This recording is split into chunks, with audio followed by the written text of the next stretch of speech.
गायत्री महामंत्र एक बार मेरे साथ दोहराओ। ओम भूर्भुवः स्वः तत्सवितुर्वरेण्यं भर्गो देवस्य धीमहि धियो यो नः प्रचोदयात्। संसार में आकर के अगर जीव की आवश्यकता ना होती तो जितना भी संसार का व्यापार है वो नहीं चल रहा होता।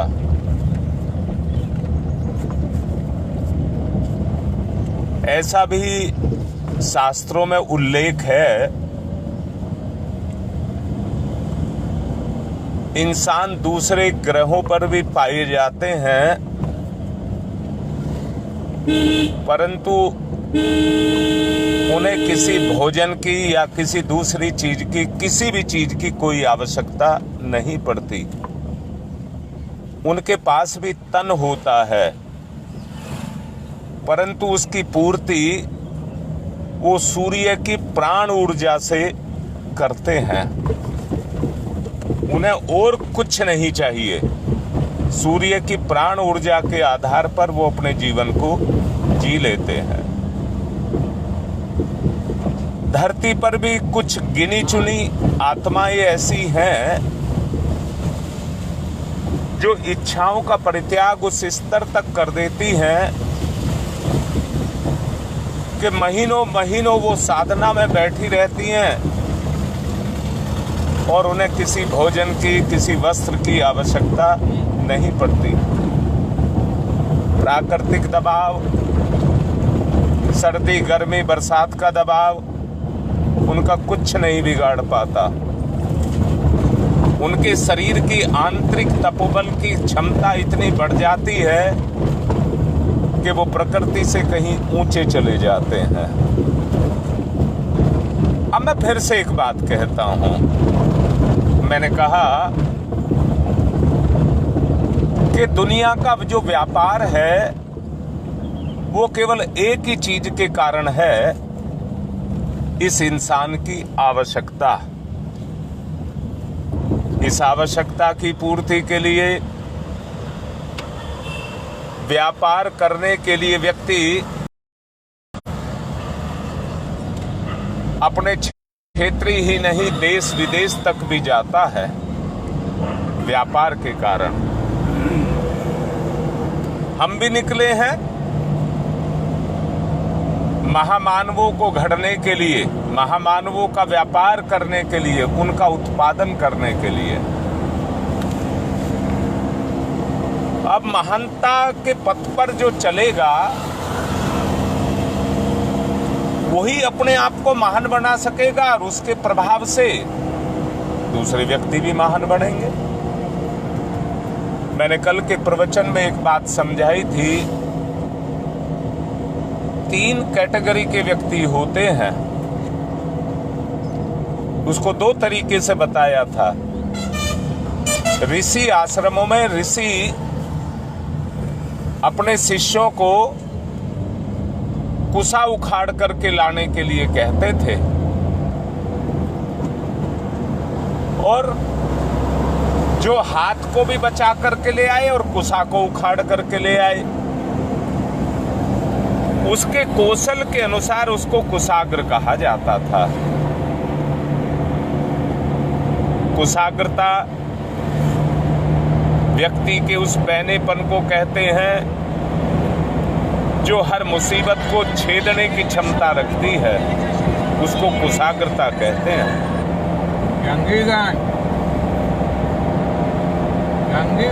उनका कौशल इतना बढ़ जाता था कि किसी भी बुराई को, किसी भी बुराई को झेलने की उनकी पूरी क्षमताएं विकसित हो जाती थी। दूसरे वो होते थे जो प्रयास तो करते थे और हाथ भी बचाते थे, परंतु फिर भी कहीं ना कहीं उनको कुसा काट ही देती थी। और तीसरे व्यक्ति वो बताए थे जो कटने के डर से कुसा को हाथ ही नहीं लगाते थे। ये 3 श्रेणियां बताई गई। परम पूज्य गुरुदेव ने इनको 3 रूप में और बताया गया, मानव, पशु मानव और दुष्ट दानव मानव। ये 3 श्रेणियां बताई गई।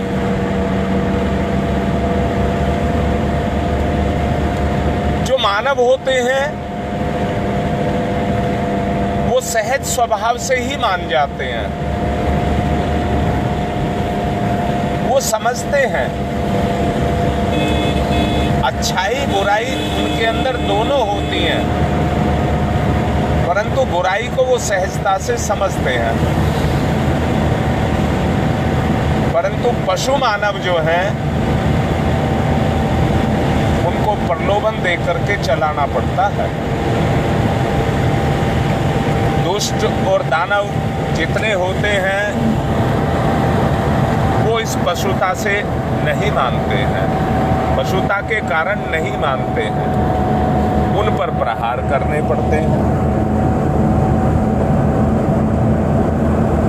हम महामानवों की टकसाल बनाने के लिए निकले हैं कि महामानवों को घड़ करके बनाएंगे। दोबारा से बताता हूं, जो मानव हैं वो वातावरण से सुधर जाते हैं, जो पशुतुल्य हैं उनके लिए प्रयास करने पड़ते हैं, और जो दुष्ट और दानव हैं उनके लिए हमको प्रहार करना पड़ता है। जैसे श्री राम ने अपने वन काल की यात्रा को शुरू किया और उनकी यात्रा में बाली भी आया और उसका भाई विभीषण भी आया। बाली जो कि दुष्ट था, राम ने उसको मारा, परास्त किया, मारा, पर राज को हाथ नहीं लगाया। राज उसी के भाई को जो देव तुल्य था उसको सौंप दिया।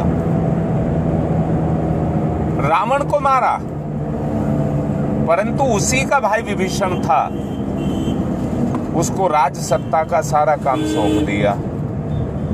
उन्होंने इस काम के लिए नहीं किया कि मैं एक छत्र राज करूंगा, ना, इस काम के लिए नहीं किया।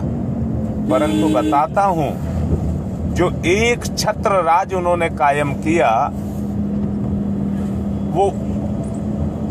वो कायम किया जिसमें किसी भी तरह का कोई क्राइम नहीं था, किसी भी तरह का।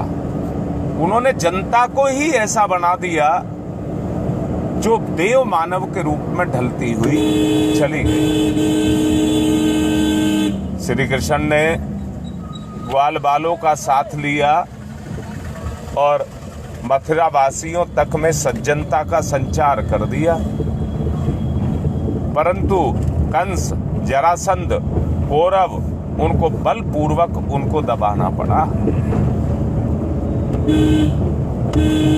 महामानवों के बढ़ने से वातावरण बदलता है।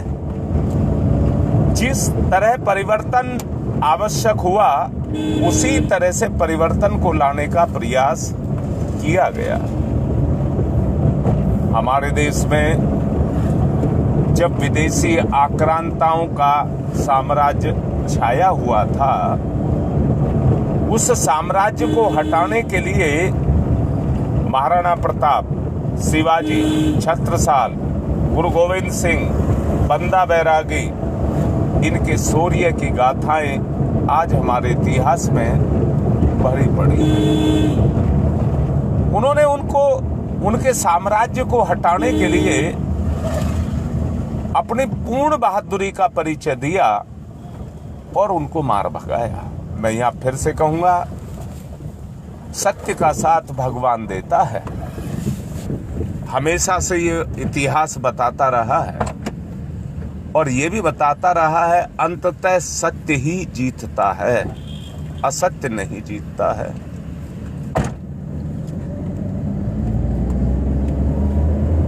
चेतना झंकृत करने की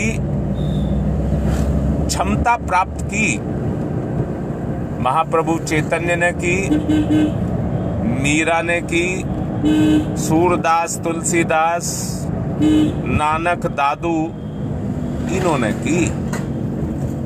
इन्होंने जो कुछ भी बोला वो ऐसा बोला कि सामने सुनने वाला उनके प्रभाव से प्रभावित हुए बगैर नहीं रहा। उन्होंने कुछ इस तरह का बोला। मैं फिर से कहूंगा, इसी भारत को, मैं दोबारा से कहूंगा, वेश विन्यास बना करके, तिलक छापा लगा करके किसी को संत नहीं बनाया जा सकता। दूसरी बात कहूंगा, कोई आदमी किसी दबाव में नहीं परिवर्तन लाता है। जो परिवर्तन आता है वो आत्मीय भाव से आता है, आत्मीय भाव से आता है। और आत्मीय भाव से मेरा जो उद्देश्य है कहने का वो ये है कि जब व्यक्ति की अंतरात्मा उसे अंदर से खचोटती है और व्यक्ति कहता है कि बात यही ठीक है, मैं ठीक नहीं हूं, मेरे अंदर ये कमी है, तो व्यक्ति अपनी कमी को दूर करने के लिए अपने अंदर परिवर्तन को लेकर के आता है। ये परिवर्तन सहज परिवर्तन है। शासन, विदेशी शासक अपने शासन के प्रभाव के द्वारा वो आक्रांता बनकर के बैठे हुए थे और उस समय व्यक्ति उनके बाह्य दबाव के कारण उनके आगे झुकता था, उनके आगे झुकता था। परंतु जैसे ही उनका विरोध होने लगा, मैंने विरोध कहा है, उन पर शासन तो आम जनता पर डंडे बरसाता था, गोलियां बरसाता था, परंतु आम जनता शासन पर गोलियां नहीं बरसाती थी, उनके योजनाओं का विरोध करती थी, उनके देश में रहने का विरोध करती थी। अब आप देखिए ना, एक ताकत तो थी गोला बारूद की और दूसरी तरफ ताकत थी विचार की। उन्होंने उस विचार क्रांति को देश में फैलाया। कौन सी विचार क्रांति को फैलाया? कि ये आक्रांता हमको सताते हैं, और वो वास्तव में सताते थे। उस सताने के कारण सबकी दबी हुई जो संवेदना थी वो जागृत हुई, और जागृत होकर के चेतना एक जगह से जगी और उसकी चिंगारी सारे देश में फैलती हुई चली गई। एक अभियान, आंदोलन के रूप में छिड़ा। स्वतंत्रता संग्राम का आंदोलन में भी जो छेड़ने वाले थे, तिलक थे, गोखले थे, रानाडे थे, गांधी थे, सुभाष थे, नेहरू थे, पटेल थे, राजेंद्र प्रसाद थे। ये इन्होंने राजनीतिक स्तर पर, राजनीति, राज की नीति के स्तर पर अपने आंदोलनों को छेड़ा और छेड़ करके जनता को अपने तरफ उसका ध्यान आकर्षित किया। शक्ति बनती चली गई। आने वाली पीढ़ियों के लिए क्यों ना हम एक अच्छा वातावरण बना करके, एक अच्छा सुशासन दे करके इस दुनिया से जाएं। उन्होंने कुछ इस तरह की सोच को अपने अंदर रखा और उस सोच के लिए अपने कार्य को किया, परंतु उससे तो छूट गए। दूसरी तरफ आज विचार के, प्रलोभन के, कहिए भोग के, इनके अधीन हम हो गए। ये इस तरह से इस कदर हमारी चेतना पर छाए हुए हैं कि आदमी को अपने इतना उन्होंने अपने बस में कर लिया है कि आज का आदमी स्वार्थी बनकर के खड़ा हो गया है। मैंने भी आपको कहा था 3 पाप बताए थे, भ्रम, स्वार्थ और आग्रह। आज तीनों चरम सीमा पर अपने अपने काम को कर रहे हैं। हमें मुक्ति दिलानी होगी, अपने हर परिजन को मुक्ति दिलानी होगी और उस मुक्ति को दिलाने के लिए हमें सत्पुरुषों का उत्पादन करना पड़ेगा। सत्पुरुषों का उत्पादन करना पड़ेगा। याद रखना, वातावरण से जो परिष्कार होता है तो उससे श्रेष्ठ आत्माओं का उदय होता है। तीर्थ समागम बनते हैं और व्यक्ति के आपस में एक दूसरे के साथ लगाव जुड़ते हैं। आप लोगों ने देखा होगा नारद जी हर वक्त परिव्रज्या में ही रहते थे। नारद जी परिव्रज्या में ही रहते थे और कैसे जगह जगह जाते थे और सत्य का प्रचार करते थे। नारद जी जहां रावण के थे वहां राम के भी थे। उन्होंने रावण को भी समझाने में कुताही नहीं की और राम को भी समझाने में कुताही नहीं की। वो एक दूसरे की पोल खोल देते थे, इतनी क्षमता उनके अंदर थी। गौतम बुद्ध के परिव्राजक जगह जगह गए, बोधि वृक्ष की डालियां लेकर के गए और उन्होंने उस वृक्ष को जिसके नीचे गौतम बुद्ध को अपना ज्ञान प्राप्त हुआ था, उसको जगह जगह जाकर के उसकी डालियां लगाई और उन डालियों के माध्यम से उन्होंने सबको बौद्ध धर्म के लिए, या कहिए जो छाया हुआ पापाचार था उसको दूर करने के लिए उन्होंने उसका प्रचार और प्रसार किया, सबको समझाया, संगठन पैदा किए और बौद्ध धर्म का, बुद्ध का प्रचार किया, बुद्ध तत्व का प्रचार किया, व्यक्ति का नहीं भगवान का वो प्रचार किया। वो जगह जगह घूमे। आज हम भी गुरुदेव के विचार क्रांति अभियान के अंतर्गत इसी प्रचार प्रसार में निकले हैं और यही संकल्प लेकर के निकले हैं कि अब करके दिखाएंगे, जो कुछ भी करें दिखाएंगे, वो करके दिखाएंगे। निर्माण केवल, आज का निर्माण केवल किसी की चेतना को झंकृत करने से ही नहीं होगा, क्योंकि स्थिति ये है कि पाप इतना ताकतवर बन गया है कि आदमी उस सच्चाई को समझता तो है परंतु चलने की हिम्मत उस पर नहीं रखता। हमें इस तरह की एक निर्माण की टकसाल को बनाना होगा जो महामानवों का गठन कर सके। आज हम देखते हैं चारों तरफ आदमी अभावग्रस्त दिखता है, चारों तरफ। आज आदमी के पास चाहे कितनी ही समृद्धि क्यों ना हो, इतनी समृद्धि होने के बावजूद भी आदमी अभावग्रस्त है। अभावग्रस्त होने के कारण वो दीनहीन अवस्था में है, इसलिए वो आग्रह कर रहा है अपनी पूर्ति के लिए। पाप से ग्रसित है, पाप से ग्रसित है।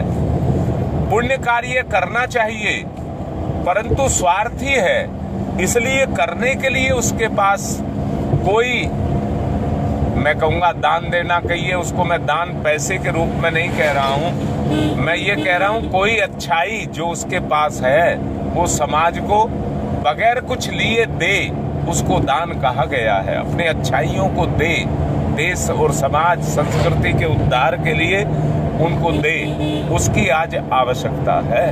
परंतु सच को देखिए, मैंने स्वार्थ की बात अभी आपसे कही, आज स्वार्थ इतना बढ़ा हुआ है कि आज आदमी उस सच्चाई को समझ नहीं रहा है, अज्ञानता के कारण भ्रमित है, उसने असत्य को ही सत्य मान लिया है। मतलब दोबारा से क्लियर करना चाहूंगा, वो आज ये सोचता है सुख के साधन पैसा यही सब कुछ है, परंतु सत्य ये नहीं है। पैसे वालों भी कहीं जाकर के जहां पर वो लाचार होते हैं, ईश्वर के सामने लाचार होते हैं। दोबारा कहूंगा, जब ईश्वर की मार पड़ती है तो उनको कोई नहीं बचा सकता, केवल उनका पुण्य कर्म, सत्कर्म ही उनको बचा सकता है। इसलिए व्यक्ति को भ्रम से बाहर निकलने के लिए सत्कर्म करना ही चाहिए। भ्रम से बाहर निकलने के लिए व्यक्ति को सत्कर्म करना ही चाहिए। जब व्यक्ति सत्कर्म को करेगा, किसी भी हर कर्म उसके भाग्य के साथ जाकर के, उसकी चेतना के साथ जाकर के जुड़ रहा है, उसकी वृत्ति के साथ जाकर के जुड़ रहा है। हमें व्यक्ति पे इस बात का जागरण करना पड़ेगा कि तू जो कुछ भी कर रहा है, मैं फिर से कह रहा हूं, मैं पूछता हूं, सवाल कर रहा हूं, किसान फसल को काटता है और दाना निकाल करके, भूसा अलग करके, दाना निकाल करके दोनों को अलग अलग करके घर में ले आता है, घर में ले आता है, परंतु क्या वो बीज को भी खा जाता है? अगर बीज को भी खा गया तो अगली फसल कहां?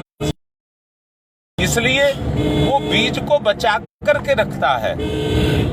मैंने एक प्रवचन दिया था जिसमें खंड प्रलय की बात मैंने कही थी।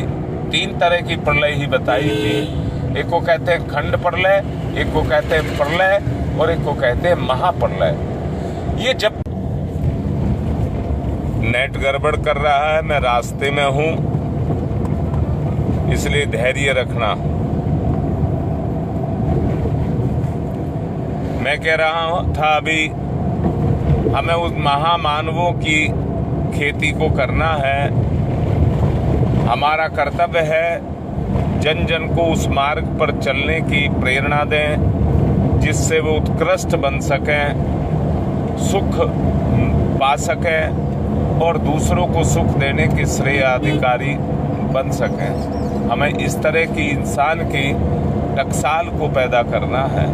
महानता के पथ पर चलने वाले अभावग्रस्त दिखते भर हैं, परंतु याद रखना उनको 3 तरह की संपत्ति मिलती है। पहली जो संपत्ति है वो है उनको लोक सम्मान मिलता है, लोक कल्याण की भावना को जागृत करने से आत्म कल्याण का लाभ मिलता है। दूसरा दैवी अनुग्रह मिलता है। तीसरा मुक्ति मिलती है। ये 3 चीजें उसको मिलती ही मिलती हैं, परंतु किसको मिलती हैं? जो लोक कल्याण की भावना को रखते हैं उनको ये 3 चीजें मिलती ही मिलती हैं। इसके आधार पर वो अपने जीवन को धन्य बनाते हैं। अब मैं भी आपसे कह रहा हूं, हमें क्या करना है, वो आत्मीय प्रेरणा के द्वारा जन सामान्य को उत्कर्ष करने की प्रेरणा हमको देनी है। महानता का पक्ष आज अभावग्रस्त हो गया है, अभावग्रस्त हो गया है, परंतु दैवी संपदा की कमी आज नहीं है। दैवी संपदा भरपूर है। आज ईश्वर की इच्छा है कि मैं बदलूं और मुझसे दुनिया बदले। आज ये ईश्वर की इच्छा है। उसके लिए आओ मिलकर के हम इसको करेंगे और जन कल्याण की भावना को दृष्टिगत रखते हुए हम नैतिक साधक के रूप में श्रद्धा के पात्र बने। इस मार्ग पर चलने वालों की